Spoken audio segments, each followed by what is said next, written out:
চাদরটা চেঞ্জ করব বলে বিছানা থেকে সমস্ত বালিশপত্র একদম তলায় নামিয়ে দিয়েছি। আর চাদরটা চেঞ্জ করব কারণ এটা 5-6 দিন হয়েও গেছে। আর যেহেতু শানভির বন্ধুরা আসছে, তো সেই জন্য একটা অন্য চাদর তো পাতার ইচ্ছাই ছিল। তো সেই জন্য এই চাদরটাই শানভি ঠিক করলো। তো এটাই পেতে নেব, কারণ এটা পাতলে বেশ ঘরটা সুন্দর দেখতে লাগে। আর যেহেতু এটা কালারটা ডিপ আর হালকা মিক্সড করা, তো সেহেতু এই চাদরটাই পাতবো। আর এই চাদরটাও বেশ বড় সড়ো, খাটের থেকেও একটুখানি চারধারে গোজার পরও বেশ কিছুটা অংশ ঝোলে, খুব ভালো লাগে দেখতে। তো দেখো চাদরটা পেতে নিয়েছি। পাতার পর একটা জিনিস লক্ষ্য করলাম যে এই ট্রি মোটিভটা করা রয়েছে মধুবনী প্রিন্টের এই চাদরটা, ট্রিটা হবে ওই দিকে, তো এরকম এই দিকে হয়ে গেছে। তো চলো আর চেঞ্জ করিনি। আর একটা জিনিস, যেটা এই চাদরের সাথে কোনো রকম বালিশের সেট নেই বলে আমি হোয়াইট কভারগুলো দিয়েই বালিশগুলো কভার করেছি। শুভ সকাল বন্ধুরা, তোমরা সবাই কেমন আছো? রাখির বাসার নতুন একটা ব্লগে তোমাদের স্বাগত জানাই। আর আজকে যেহেতু শানভির বন্ধুরা আসছে, তো সেহেতু একটু সকাল সকাল করে সমস্ত কাজটা কমপ্লিট করে নিয়েছি। পুজো দেওয়া হয়ে গেছে, বিছানা তোলাও হয়ে গেছে। তো চলো দেখতে থাকো আমি সারাদিন কী কী করছি বা ওরা কী করছে তোমাদের সাথে শেয়ার করব। তাই সকলকে রিকোয়েস্ট করব আমার সাথে থাকার জন্য। ঘরদোর পরিষ্কার পরিচ্ছন্ন করে নিয়েছি। আর এই আলনাটা গত রাত্রেই শানভি গুছিয়ে রেখেছিল। ও বেশ খারাপ গুছায়নি, মোটামুটি ভালোই গুছিয়ে নিয়েছে। এরপর ঘরের কাজ যেহেতু কমপ্লিট হয়ে গেছে, এবার একটুখানি রান্নাঘরের দিকে হাঁটা দেবো। তো তার আগে দেখো তোমাদেরকে দেখাই, বাড়িতে ভীষণ পরিমাণে বাগানের পোর্শনগুলোতে প্রচণ্ড পরিমাণে জঞ্জাল হয়ে গেছিলো, ঘাসের বৃন্দাবন হয়ে গেছিলো বলতে পারো। সেগুলো আজকে যেই বৌদি আমাদের পরিষ্কার করে দেয়, সেই বৌদি আজকে পরিষ্কার করতে লেগেছে। তো অনেকটা পরিষ্কার করে ফেলেছে, এখনও কিছু কিছু জায়গা বেশ বাকি রয়েছে, সেগুলো সারাদিন ধরে এটাই কাজটা করবে। আর এই ঘাসগুলো আগের মাসেই আমাদের পুরী যাওয়ার আগেই পরিষ্কার করেছিলাম, কিন্তু যেহেতু যাওয়ার পরিষ্কার করার কয়েকদিন বাদই এটা জল হয়েছিল, তো সাথে সাথেই দেখলাম পুরী থেকে ফিরে আসার পরে দেখি প্রচণ্ড পরিমাণে ঘাস হয়ে গেছে। তো এবারেও তাই, কী জানি কী হবে। এখনও তো ওয়েদারটা খারাপ, তো যেহেতু পরিষ্কার তো করতে হবে। তো চলো এরকম রান্নাঘরে চলে এসেছি। আগে বাগানে কিচেন দিয়ে তরকারি বানাবো। তরকারিটা বানিয়ে নেওয়ার পর ওদের জন্য দুপুরের খাবারের জন্য একটু পাঁপড়টাকে ফার্স্ট টাইম ভেজে রেখে দেব, তারপর বাকি রান্নাগুলো করব। আর ওরা যেহেতু বাচ্চা মানুষ, তাই গোল পাঁপড় আমি ভাজলাম না। ব্যাট আর কী বলে পাস্তা পাঁপড়টাই আজকে ভেজেছি। বাচ্চাদের এগুলোই পছন্দ হয়, তো সেই জন্য ব্যাট আর পাস্তা পাঁপড়টা ভেজে নিয়ে, যেহেতু আমার চিকেনটা আনা হয়ে গেছিলো, ওই জন্য কলের তলায় বসিয়ে দিয়েছি বেসিনে। ওটা ভালোভাবে ওয়াশ হতে থাকুক, আমি পরিষ্কার পরিচ্ছন্ন করে বেছে নিয়েছি। এবার কলটা খুলে দিয়েছি, যতক্ষণ না ওয়াশ হচ্ছে ততক্ষণ কলটা খোলাই থাকুক। আর এগুলো করতে করতে কিছু কিছু সময় ওই বৌদি আমায় ডাকে, কারণ যে কোন গাছটা তুলবো রাখ, বল, বা কোনটা ফুলের গাছ ঠিকঠাক করে দেখিয়ে দিতে হয়, না হলে হয়তো উলট পালট করে ফেলবে। তো সেহেতু ওই জন্য মাঝে মাঝে রান্নাও করছি, আর ওই বৌদির সাথে গিয়ে কথাও বলে আসছি। চালটাও ভিজুত দিয়ে রেখেছি, আর ওদিকে মাংসটা একটুখানি ভেজে নেব, তারপর মাংসটা বানাবো। এদিকে গোপুসোনাকেও টিফিন দিয়ে দিয়েছি, ওকে আজকে টিফিনে দিয়েছিলাম আম কেটে। আর এদিকে মাংসটা আমার প্রায় কষানো চলছে, এখনও বাকি রয়েছে কিছুটা কষানো হতে। এদিকে ভাতটাও আমার হয়ে গেছে, এবার এই জন্য একটুখানি ফ্যানটা ঝরিয়ে রাখলাম। তারপর মাংসটা কমপ্লিট করে নিয়ে রাইসটা বানানোর ইচ্ছা আছে। যেহেতু বাচ্চা মানুষ, তাই হাবিজাবি কিছু রান্না করলাম না, ওরা যেগুলো খেতে পছন্দ করে রাইস আর চিকেন কষাই করছি।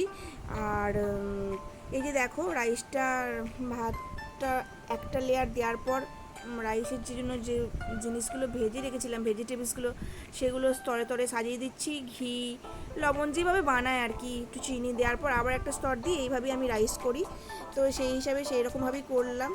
আর অন্য কিছু রান্না করব না, যেহেতু ওরা ওই ভাত ডাল সবজি ওগুলো অতটা পছন্দ করবে না বলে এইরকমই বানাবো। দুপুরের মেনুতে থাকবে রাইস আর চিকেন কষা, তার সাথে চাটনি, পাঁপড়, আর স্যালাড তো থাকবেই।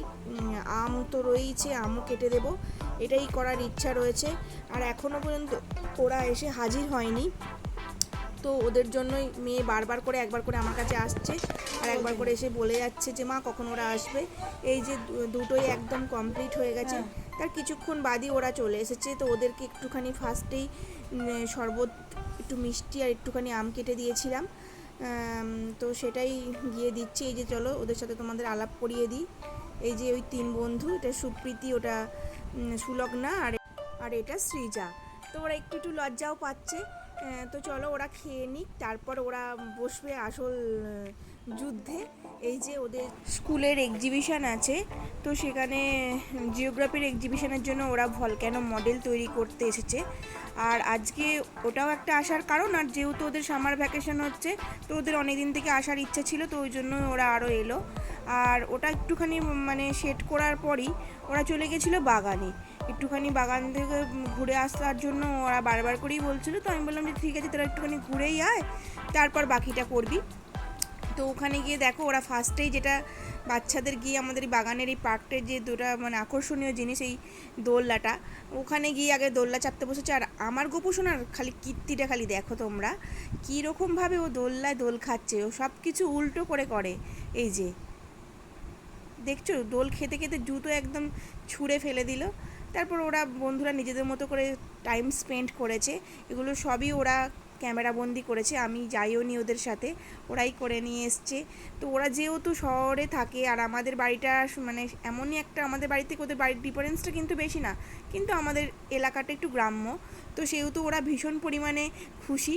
ওরা 4 দেওয়ালের মধ্যে ধরো শহরের বন্দি থাকে, তো সেখান থেকে এসে মুক্ত পাখির মতো ওরা উড়ে বেরিয়েছে। দেখছি যে কখনো পুকুরে গেছে, কখনো বাগানে গেছে। তো তারপর ওরা আবার ফিরে চলে এসছে। এই যে মডেল তৈরি হচ্ছে, কীভাবে কি তৈরি করছে দেখতেই পাচ্ছ। পিচবোর্ডের ওপরে একটা ফার্স্টে বোতল কেটে নিয়েছে, তার উপরে নিউজ পেপারগুলো কেটে কেটে মানে এইরকমভাবে সেলুটেপ দিয়ে জুড়ে জুড়ে একটা পাহাড়ের আকৃতির শেপ দেওয়ার চেষ্টা করেছে। মোটামুটি অনেকটা আকৃতির শেপ দেওয়ার কমপ্লিট হয়ে গেছে। তো এই যে বন্ধুরা করছে, আর মাঝে মাঝে ভীষণ পরিমাণে খুনসুটিও করছে সবাই মিলে। তো দেখো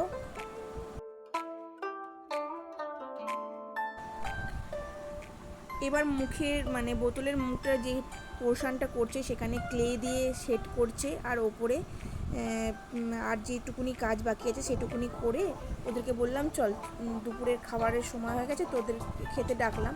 তো ওরা বলছে যাচ্ছি আন্টি করেই চলেছে। তো তারপরে অবশেষে ওরা এসে হাজির। তো ওদেরকে একটুখানি খাবারগুলো সব গুছিয়ে বাগিয়ে দেওয়ার চেষ্টা করেছি, কতটুকুনি কি পেরেছি জানি না, তো আমি চেষ্টা করেছি। তবে ওদেরকে খাইয়ে আমার ভীষণ ভালো লেগেছে। ওরা খুব ভালো, মানে একটুকু কোনো কিছু নষ্ট করেনি, এত সুন্দর করে তৃপ্তি করে খেয়েছে। আদার্স কিছু রান্না করলে হয়তো খেত না, বাচ্চা মানুষ একদম যেটুকুনি ওদের পছন্দের সেটুকুনি রান্না করেছি, এবং ওরা খুব ভালো করে খেয়েছে।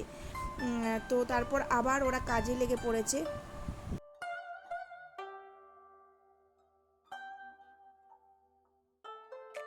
নিউজ পেপারগুলো যেহেতু ভিজিয়ে আঠা দিয়ে আটকেছিল, তো নিউজ পেপারগুলো ভিজে ভিজে ছিল বলে ওটা কিছুক্ষণের জন্য আমরা বাইরে রোদে দিয়েছিলাম। আর ওরা এমন মানে কি বলবো, দেখো ওরা প্রত্যেকে এসেছে, প্রত্যেকে ভাইয়ের জন্য চকলেট কেক নিয়ে এসছে, সেটাই আমার ছেলে আনবক্সিং করার চেষ্টা চরিত্র করেছে। আর মোটামুটি নিউজ পেপারটা শুকিয়ে যাওয়ার অবধি ওরা একটুখানি ছাদে গিয়ে ঘুরু ঘুরু করে চলে এসছে। আর তারপর নিউজ পেপারে 4 জন বন্ধু মিলে চলছে ফেব্রিক কালার দিয়ে রং, তো ওটা করছে। আর তারপর মাঝে মাঝে আমি গিয়ে দেখেও আসছি কী করছে, তো দেখছি হাতে কালি মুখে কালি সব করেছে। আর এটা করতে করতে প্রায় 4:30 বেজে গেছিলো বিকেলবেলা। তো এই সুপ্রীতির পড়তে যাওয়ার সময় হয়ে গেছিলো, তো শানবীর বাবা সুপ্রীতিকে পড়তে যাওয়ার জন্য ড্রপ করে দিয়ে এসেছিলো। তারপর ওরা 3 জনই রয়েছিল, আর ওরা ওকে বাই করতে রাস্তায় গেল। তো দেখো বন্ধু চলে যাচ্ছে, তবু ওদের দুষ্টুমি মানে কমেনি। এই দেখো চুল দিয়ে টানাটানি করছে, বাড়ি থেকে বেরোলো চুলে গার্ডার দিয়ে, তারপর রাস্তায় গিয়ে ওরা চুল বন্ধুর খুলেও দিল। তারপর দেখো এই যে আমাদের যে মানে বাড়িটা পরিষ্কার করা হলো, বাগানটা, সেটা তোমাদের সাথে আর শেয়ার করিনি। এখন মনে হলো একটুখানি দেখাই।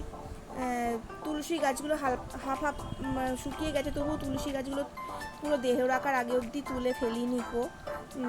আর বাগানটা পরিষ্কার করে বেশ ভালোই লাগছে, গাঁদা গাছগুলো রেখে দিয়েছি।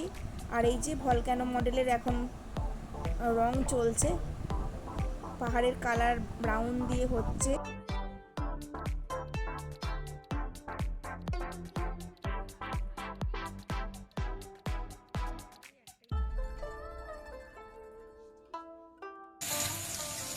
আর ওরা ওদিকে ওই কাজটা বানাচ্ছে।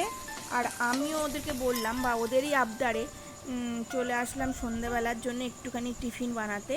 তো ওরাই বললো, আন্টি তুমি যেরকমভাবে স্কুলে চাউমিন বানিয়ে দাও সেইভাবে চাউমিন বানিয়ে দাও। তো সেইভাবেই বানিয়ে নেওয়ার চেষ্টা করেছি। তো ওদেরকে চাউমিন বানিয়ে দিয়েছি, সার্ভ করে দিয়েছি, ওরা খাচ্ছে। এবার ওদের বাড়ি যাওয়ারও সময় হয়ে এসছে, এখন বাজে প্রায় 8টা।